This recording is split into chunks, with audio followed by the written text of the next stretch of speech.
Praise Lord. ദൈവനാമത്തിന് മഹത്വം ഉണ്ടാകട്ടെ. എന്നെ കേൾക്കുന്ന എല്ലാ പ്രിയ ദൈവമക്കൾക്കും വേഗം വരുന്ന കർത്താവായ യേശുക്രിസ്തുവിന്റെ നാമത്തിൽ ഞാൻ എൻ്റെ സ്നേഹവന്ദനങ്ങളെ അറിയിക്കുന്നു.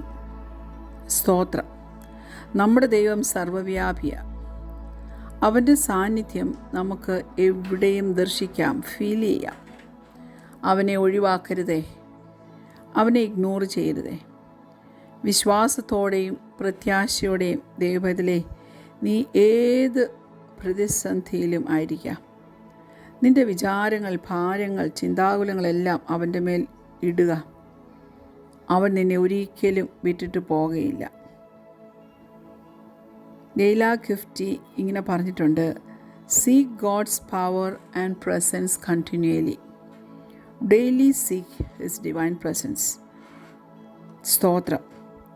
ദൈവത്തിൻ്റെ ശക്തിയും സാന്നിധ്യവും നാം ഓരോ ദിവസവും തുടർമാനമായി അന്വേഷിച്ച് കണ്ടെത്തണം. ആരാധനയിൽ, പ്രാർത്ഥനയിൽ ഒക്കെ നാം ദൈവത്തിൻ്റെ സാന്നിധ്യത്തിലേക്ക് ആയിത്തീരാറുണ്ട്. നിരാശകൾ ഒഴിച്ചുകൂടാൻ പറ്റാത്തതാണ്. പക്ഷേ ദൈവം നമ്മെ ഒരിക്കലും നിരുത്സാഹപ്പെടുത്തത്തില്ല, ഡിസ്കറേജ് ചെയ്യത്തില്ല. ദൈവം അവനെപ്പോഴും നമ്മോട് ആവശ്യപ്പെടുന്നത് നാം അവനെ ആശ്രയിക്കണമെന്നാണ്.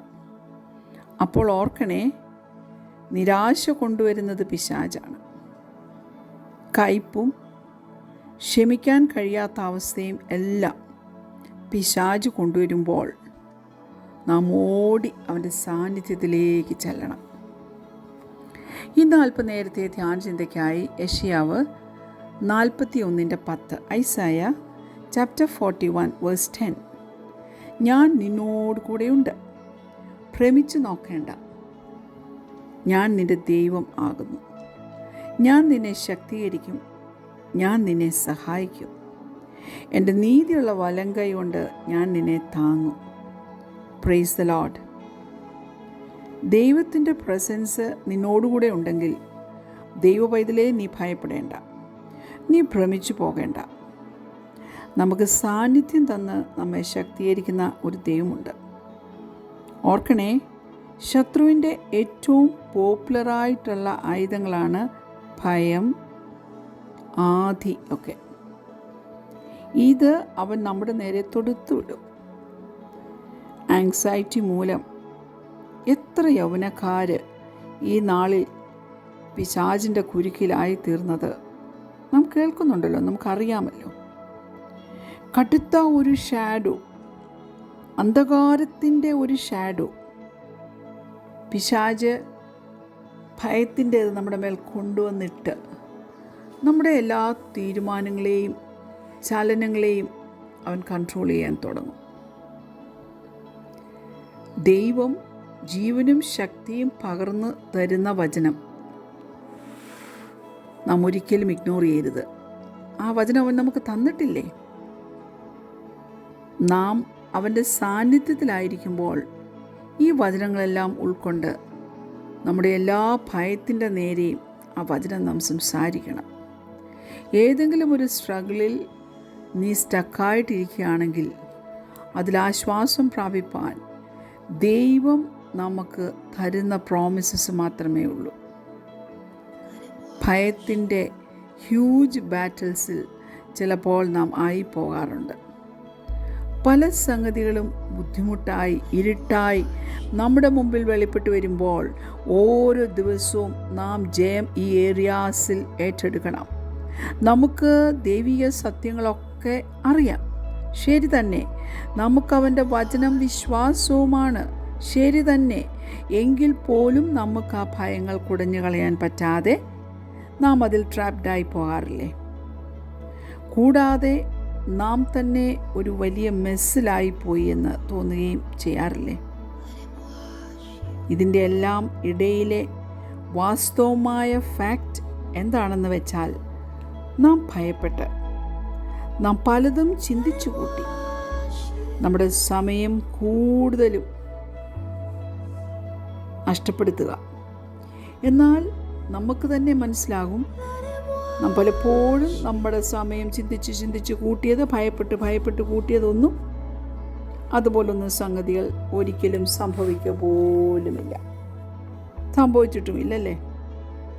What if? ഇത് നമ്മുടെ എല്ലാം ഒരു ചോദ്യമാണ്.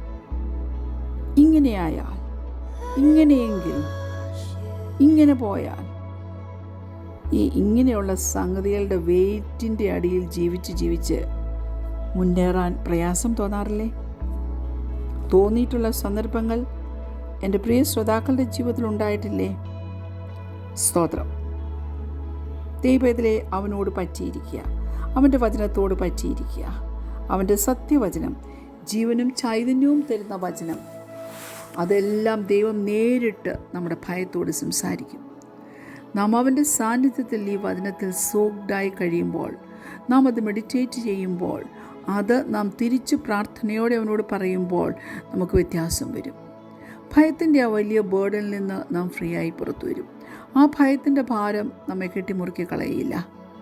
ഞാൻ കുറിവാക്യം എടുത്ത വചനം അനേകം സന്ദർഭങ്ങളിൽ എന്നെ ബലപ്പെടുത്തിയിട്ടുള്ളൊരു വാക്യമാണ്. എൻ്റെ ഭയത്തെ ഈ വചനം ഉരുട്ടിക്കളഞ്ഞിട്ടുണ്ട്. അവൻ്റെ കൈ എന്നെ ശക്തീകരിച്ചിട്ടുണ്ട്, ബലപ്പെടുത്തിയിട്ടുണ്ട്, സഹായിച്ചിട്ടുണ്ട്, താങ്ങിയിട്ടുണ്ട്. അതുകൊണ്ട് ഇന്നും നിലനിൽക്കുന്നു. ദൈവം നമ്മോട്, നമ്മുടെ ഹൃദയത്തോട് പറയുക, ഭയപ്പെടരുതേ. Praise God. അവൻ നമ്മോടുകൂടിയുണ്ട്. അവൻ നമ്മുടെ ദൈവമാണ്. അവൻ നമ്മെ ശക്തീകരിക്കും. നാം ഇവിടെ എന്തെങ്കിലും ചെയ്യണമെന്ന് അവൻ പറയുന്നില്ല. പക്ഷേ ദൈവം, ഉറങ്ങാതെ മയങ്ങാതെ ഇരിക്കുന്ന ദൈവം, അവൻ നമ്മെ സഹായിക്കും. ഒരിക്കലും ഒരു അമ്മ അടുക്കളയിൽ അത്താഴം വെക്കുന്ന ജോലിയിൽ വ്യാപൃതയായിരിക്കുകയായിരുന്നു. സ്റ്റോറിൽ നിന്ന് 2 ഉരുളക്കിഴങ്ങ് എടുത്തുകൊണ്ട് വരാൻ 5 വയസ്സുകാരനായ മകനോട് അവർ പറഞ്ഞു. മമ്മി, അവിടെ ഇരുട്ടാ, എനിക്ക് പേടിയാ. പിന്നെ അമ്മ പറഞ്ഞു, മോനെ, പേടിക്കാനൊന്നുമില്ല, നീ വേഗം ഉരുളക്കിഴങ്ങ് എടുത്തുകൊണ്ട് വാ. അവിടെ ഭയങ്കര ഇരുട്ടാണ് മമ്മി, അവൻ വീണ്ടും പറഞ്ഞു. പേടിക്കാൻ എന്തിരിക്കുന്നു മോനെ, യേശു എപ്പോഴും നമ്മുടെ കൂടെ ഉണ്ട് എന്ന് ഞാൻ പറഞ്ഞില്ലേ, നീ പോയി അതിങ്ങെടുത്തുകൊണ്ട് വാ. അവൻ വിറയ്ക്കുന്ന കൈകളോടെ സ്റ്റോറിൻ്റെ വാതിൽ തുറന്നു. വല്ലാത്ത ഇരുട്ട്. അപ്പോൾ അവന് പിന്നെയും പേടിയായി. അവൻ പുറത്തു നിന്നുകൊണ്ട് പറഞ്ഞു, യേശുനാഥ, അവിടുന്ന് ഈ മുറിക്കുള്ളിലുണ്ടെങ്കിൽ 2 ഉരുളക്കിഴങ്ങ് ഇങ്ങെടുത്തു തരണേ. ഈ കുട്ടിക്കഥ വെറും നേരം പോക്കായോ നിസ്സാരമായോ തള്ളാവുന്നതല്ല. ഇത് ഒരു സത്യം നമുക്ക് വെളിപ്പെടുത്തി തരുന്നു. ദൈവം നമ്മോടുകൂടി ഉണ്ടെന്നും അതുകൊണ്ട് നമുക്ക് ഭയപ്പെടേണ്ടതില്ലെന്നും നമുക്കറിയാം. എല്ലാവർക്കും അറിയാം. അറിവിൻ്റെ കുറവൊന്നുമില്ല. എങ്കിലും ഇരുട്ടും കാർമേഘവും കാണുമ്പോൾ നാം ഭയപ്പെടുന്നു, നാം സംശയിക്കുന്നു. മുന്നോട്ട് ഒരു ചൂട് വയ്ക്കുവാൻ കഴിയാതെ അറച്ചു നിൽക്കുന്ന സന്ദർഭങ്ങൾ എൻ്റെയും നിങ്ങളുടെയും ജീവിതത്തിൽ ഉണ്ടാകാറില്ലേ? കൂരിരുട്ട് നിറഞ്ഞ താഴ്വരയിൽ കൂടി നമുക്ക് കടന്നു പോകേണ്ടി വരും. സങ്കീർത്തനം 23 നാം അങ്ങനെ കാണുന്നില്ലേ? കുരുൾ താഴ്വരയിൽ കൂടി ഞാൻ കടന്നു പോയാലും നീ എന്നോടുകൂടി ഇരിക്കുന്നുവല്ലോ. കടന്നു പോകത്തില്ല എന്ന് അവിടെ പറയുന്നില്ല. കടന്നു പോകുമ്പോഴും ദൈവം കൂടെ ഇരിക്കും. ദൈവം തൻ്റെ സാന്നിധ്യം തരും. അപ്പോൾ ഇങ്ങനെയുള്ള അവസ്ഥയിലൊക്കെ നാം പോകേണ്ടി വരുമ്പോൾ ആ പിഞ്ചു കുട്ടിയെപ്പോലെ നമ്മളും വിറപൂണ്ട് നിന്നിട്ടില്ലേ? ഭക്തന്മാരായ പല ആത്മീയ ദേവദാസന്മാർക്ക് പോലും ഈ അനുഭവം ഉണ്ടായിട്ടുണ്ട്. മാത്രമല്ല, ദൈവം അവിടെ ഉണ്ടെങ്കിൽ നമുക്ക് വേണ്ടി പ്രവർത്തിക്കണമെന്ന് കെഞ്ചുകയും ചെയ്യും. ദൈവം അങ്ങ് ദൂരെ എവിടെയോ ഇരിക്കുന്നു എന്ന് കരുതുന്നവരുടെ സന്തത സഹചാരിയാണ് ഭയം. നിങ്ങൾക്ക് മനസ്സിലായോ ഞാൻ പറഞ്ഞത്? എന്നാൽ ഭയം നമ്മെ പിടികൂടുമ്പോൾ ലോകാവസാനത്തോളം എപ്പോഴും ഞാൻ നിങ്ങളോടുകൂടി ഉണ്ടായിരിക്കും എന്ന വാഗ്ദത്തം നാം അനുസ്മരിക്കേണ്ടതാണ്. ദൈവത്തിൻ്റെ ഈ വാഗ്ദാനത്തിൽ ശരണപ്പെടുന്നവരെ വിമാനത്തിൽ നിന്ന് പാരച്യൂട്ടിൽ സമരമുഖത്തേക്ക് എടുത്തു ചാടുന്ന ഭടനോട് ഉപമിക്കാം. വിമാനത്തിൽ നിന്ന് ചാടുന്നതിനെ പറ്റി നാം ഒന്ന് ആലോചിച്ച് നോക്കുക. ഒരെത്തും പിടിയുമില്ലാത്ത ചാട്ടം.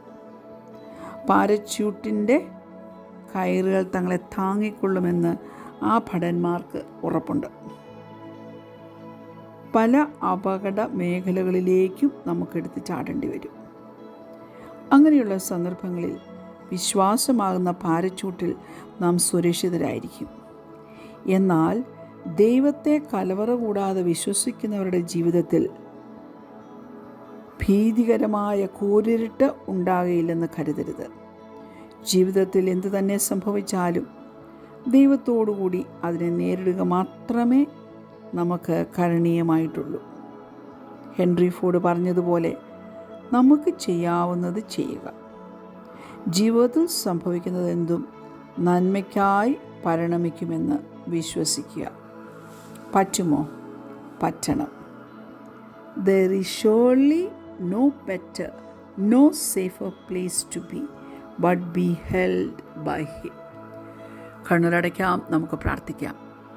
ഞങ്ങളെ ദ്വാത്സല്യമായി സ്നേഹിക്കുന്ന ഞങ്ങളുടെ നല്ല ദൈവമേ, സ്വർഗീയ പിതാവേ, ഞങ്ങൾ ഈ ഭൂമിയിലായിരിക്കുമ്പോൾ അനേക അനിശ്ചിതത്വത്തിൽ കൂടി, അനേക കൂരിൽ താഴ്വരയിൽ കൂടി, ഞങ്ങളെ ഭയപ്പെടുത്തുന്ന ഇരുട്ടിൽ കൂടിയൊക്കെ പോകേണ്ടി വരും. എന്നാൽ ആ സമയങ്ങളിലൊക്കെയും നീ ഞങ്ങളുടെ കരം പിടിച്ച് ഞങ്ങളോടുകൂടെ ഇരുന്ന് ഞങ്ങൾക്ക് എന്ത് സഹായം ആവശ്യമാണോ ആ സഹായം തന്ന് ശക്തീകരിച്ച് മുന്നോട്ട് കൊണ്ടുപോകുന്നൊരു ദൈവമാണെന്ന് ഹൃദയത്തിൻ്റെ അടിത്തട്ടിൽ നിന്ന് വലിയ വിശ്വാസത്തോടെ എഴുന്നേൽപ്പാൻ, വലിയ വിശ്വാസത്തോടെ മറ്റുള്ളവരോടും ഈ യേശുവിനെക്കുറിച്ച് പറവാൻ എല്ലാം നീ ഞങ്ങളെ സഹായിക്കുമാറാകണമേ. നീ ഞങ്ങളെ ലജ്ജിപ്പിക്കുന്ന ദൈവമല്ല, ലജ്ജിച്ചു പോകുവാൻ നീ ഞങ്ങളെ സമ്മതിക്കത്തില്ല. അത് ഞങ്ങൾ വിശ്വസിക്കുന്ന യേശുപ്പച്ച. അതുകൊണ്ട് ഇന്ന് ഈ സമയം എന്നെ കേൾക്കുന്ന പ്രിയപ്പെട്ട ശ്രോതാക്കളിൽ, കർത്താവെ, പ്രിയപ്പെട്ട ദൈവമക്കളിൽ, അടിയനിൽ ഏതെങ്കിലും വിഷയം ഭയമായി നിൽപ്പുണ്ടെങ്കിൽ അതിനെ കുട്ടഞ്ഞു കളഞ്ഞുകൊണ്ട് ആ ദൈവത്തിൻ്റെ സാന്നിധ്യത്തിൽ അവനോട് ചേർന്ന് അവനോട് പറ്റിയിരുന്ന അവൻ്റെ വചനത്തോട് പറ്റിയിരുന്നു മുന്നേറുവാൻ തക്കവണ്ണം ആവശ്യമാകുന്ന സ്വർഗീയ കൃപ പ്രദാനം ചെയ്യുമാറാകണമെന്ന് പ്രാർത്ഥിക്കുന്നു. ഞങ്ങളുടെ പ്രാർത്ഥന കേട്ടതിനാൽ സ്തോത്രം. യേശുവിൻ്റെ നാമത്തിൽ തന്നെ ആമേൻ. Praise the Lord. God bless you all.